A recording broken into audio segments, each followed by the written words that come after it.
अगर आप भी कनाडा सुपर वीज़ा के लिए अपने पेरेंट्स या ग्रैंड पेरेंट्स को बुलाना चाहते हैं तो ये वीडियो स्पेशली आपके लिए है। जो अभी रिसेंट चेंज किया गया, जो बहुत बड़ा चेंज है सुपर वीज़ा के लिए 3 जून 2024 के बाद अगर आप कनाडा में अपने पेरेंट्स या ग्रैंड पेरेंट्स को सुपर वीज़ा पे बुलाना चाहते हैं तो पहले से आपको ज़्यादा इनकम शो करनी पड़ेगी। यानी कि IRCC ने जो मिनिमम इनकम रिक्वायरमेंट है सुपर वीज़ा की उसको 6.8% तक इंक्रीज़ कर दिया है। इसके अलावा सुपर वीज़ा क्या होता है, कौन से लोग सुपर वीज़ा के लिए एलिजिबल हैं, कौन से लोग अपने पेरेंट्स और ग्रैंड पेरेंट्स को बुला सकते हैं, टोटल कॉस्ट कितना आएगा, कौन से डॉक्यूमेंट लगेंगे, मिनिमम रिक्वायरमेंट क्या रहेगी, कितने समय तक आपके पेरेंट्स कनाडा में रह सकते हैं, वो काम कर सकते हैं नहीं कर सकते, इंश्योरेंस के बारे में, मेडिकल के बारे में, जितने भी क्वेश्चन है सुपर वीज़ा को लेकर आपके माइंड में सभी इस वीडियो में क्लियर हो जाएंगे। इस वीडियो को शुरू करने से पहले आप सभी से मेरी रिक्वेस्ट हमेशा की तरह यही रहेगी, अगर अभी तक आपने हमारे इस यूट्यूब चैनल को सब्सक्राइब नहीं किया सब्सक्राइब करें और अपने फ्रेंड सर्कल में जरूर शेयर कर दें। इस वीडियो में सबसे पहले हम बात करेंगे प्रोसेसिंग फीस को लेकर। जो प्रोसेसिंग फीस है सुपर वीज़ा की इंडिया में बहुत ज़्यादा चलती है, 1-1, 1.5 लाख आपसे डिमांड किया जाता है। मगर अगर आप वी पॉइंट यानी कि हमारी कंपनी के साथ अप्लाई करते हो जस्ट 40,000, उसमें भी आपको एक बेनिफिट है कि 50% यानी कि जस्ट 20,000 आपने पहले पे करना है और 20,000 आपने उस दिन पे करना है जिस दिन आपका रिजल्ट आ जाएगा। और आप इसमें 1 अटैम्प्ट 2 अटैम्प्ट जितनी भी अटैम्प्ट है वो ले सकते हैं, उसमें हमारा कोई भी आपको फीस नहीं पे करना।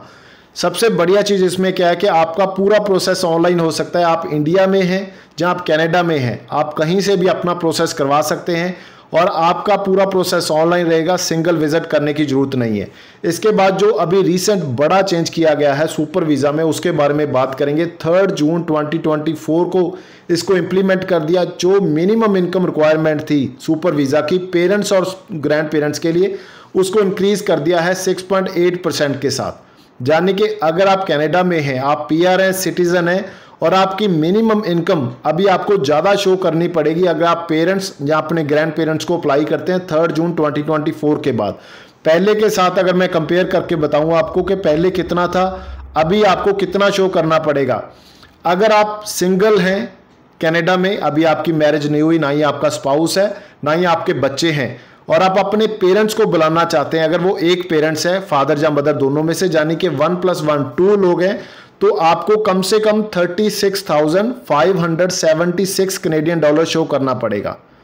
अगर आप सिंगल हैं कनाडा में और अपने पेरेंट्स यानी कि फादर और मदर दोनों को बुलाना चाहते हैं, यानी कि टोटल 3 मेंबर हो गए, आप, आपके फादर, आपके मदर, तो आपको टोटल मिनिमम इनकम शो करनी पड़ेगी 44,966 कनेडियन डॉलर इस समय जो भी चेंज हुआ है।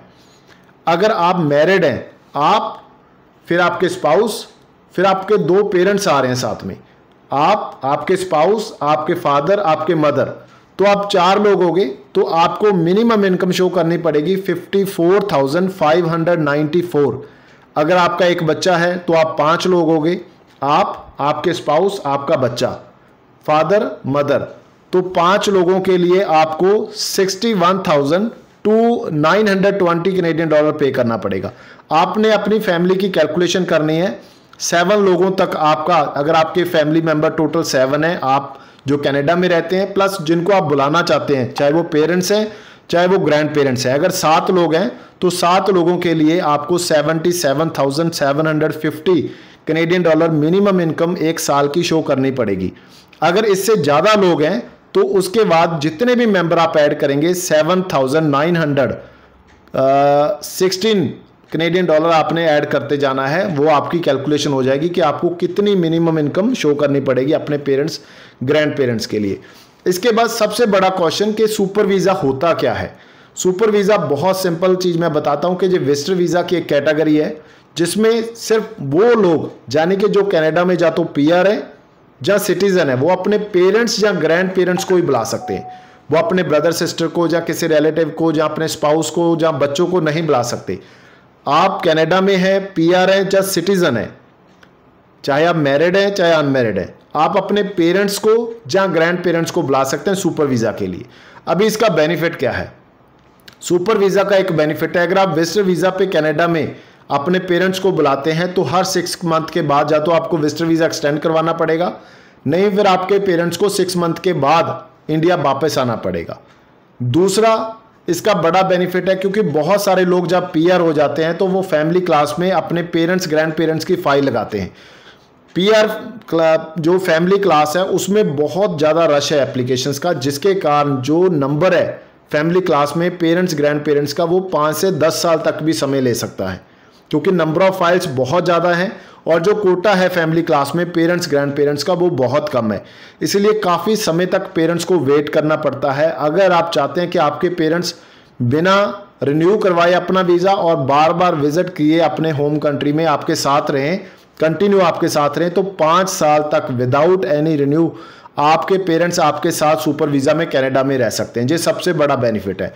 उसके बाद भी अगर आपको लगता है कि और ज़्यादा समय रहना चाहिए तो 5 साल के बाद आप 2 साल का और एक्सटेंड करवा सकते हैं, यानी कि कंटिन्यू 7 साल तक डेट ऑफ एंट्री जो भी होगी उनकी, उससे 7 साल तक वो आपके साथ एक बार एक्सटेंड करवा कर कनाडा में रह सकते हैं। ये बड़ा बेनिफिट है सुपर वीज़ा का, सिर्फ पेरेंट्स और ग्रैंड पेरेंट्स के लिए।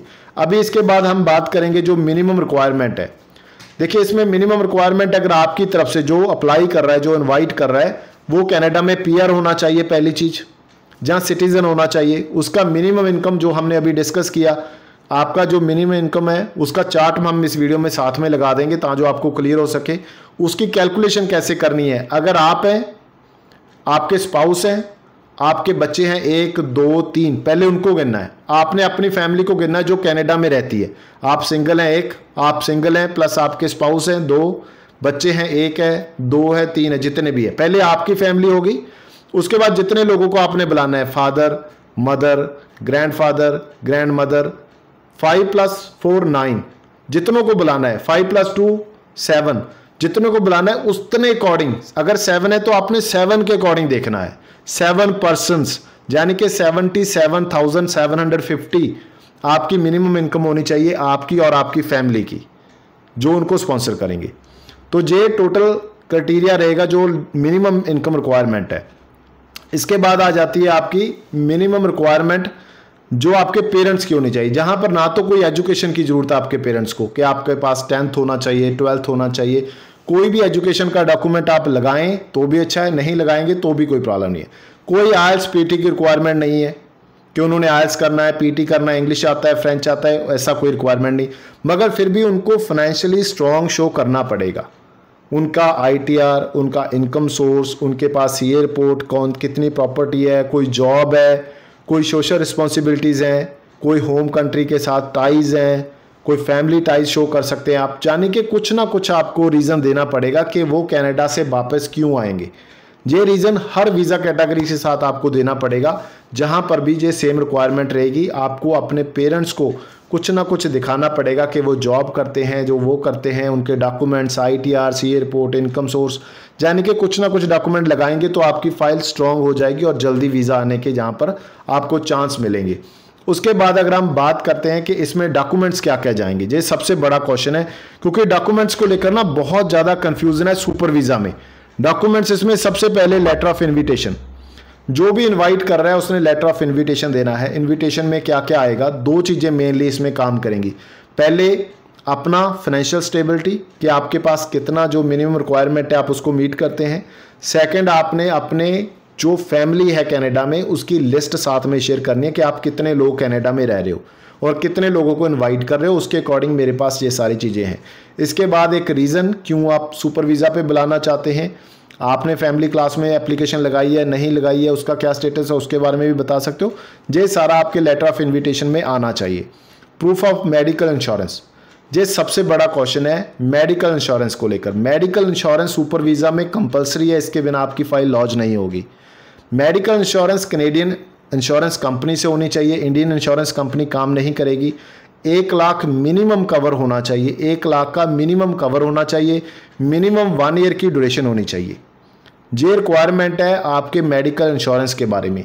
अगर मैं टोटल बात करता हूँ, ये एज टू एज वेरी करती है। अगर हम 46 से लेकर 50 तक अगर नॉर्मली पेरेंट्स की अगर हम एज काउंट करते हैं तो करीब करीब 1000 से 1500 कनेडियन डॉलर तक आपका मेडिकल इंश्योरेंस का कॉस्ट आ सकता है।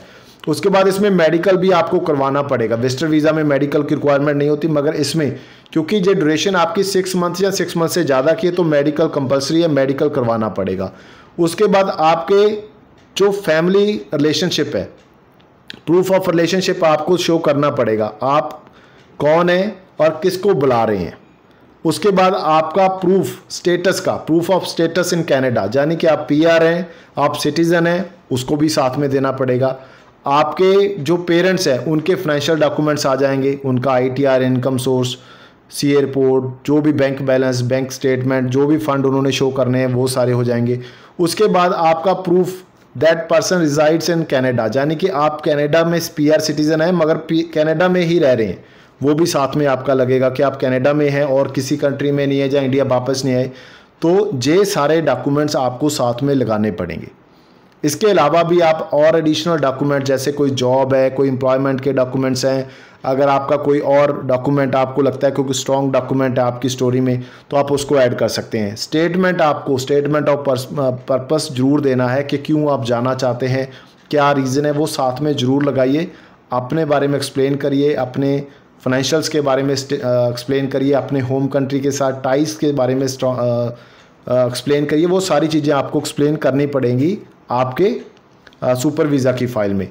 इसके अलावा इसकी एम्बेसी फ़ीस कितनी है? एम्बेसी फ़ीस विजिटर वीज़ा जितनी है $100 सिर्फ, और अगर आपकी बायोमेट्रिक की बात करें तो $85।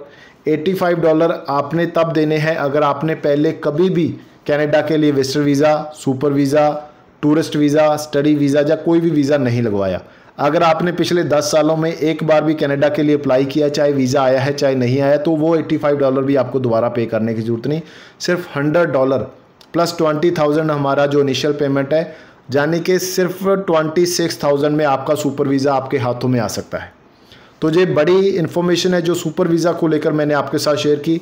सुपर वीज़ा के लिए अगर आप अप्लाई करना चाहते हैं तो अपने नीचे दिए गए नंबर पे अभी कॉल करें, अपने जो भी डॉक्यूमेंट्स है वो शेयर करें, हमारी टीम आपको फ्री ऑफ कॉस्ट हेल्प करेगी। एक चेकलिस्ट हम प्रोवाइड करेंगे, चेकलिस्ट के अकॉर्डिंग आपने हमें डॉक्यूमेंट्स देने हैं, आपकी फ़ाइल असेसमेंट की जाएगी, आपको कौन से डॉक्यूमेंट लगेंगे, कौन से डॉक्यूमेंट नहीं लगेंगे, कोई डॉक्यूमेंट बनाना पड़ेगा, कोई बना हुआ है उसको लगाना है नहीं लगाना, कितने फ़ंड शो करने हैं, कैसे फ़ंड शो होंगे, वहाँ से कनाडा से क्या क्या डॉक्यूमेंट्स चाहिए, वो सारी इन्फॉर्मेशन हम देंगे।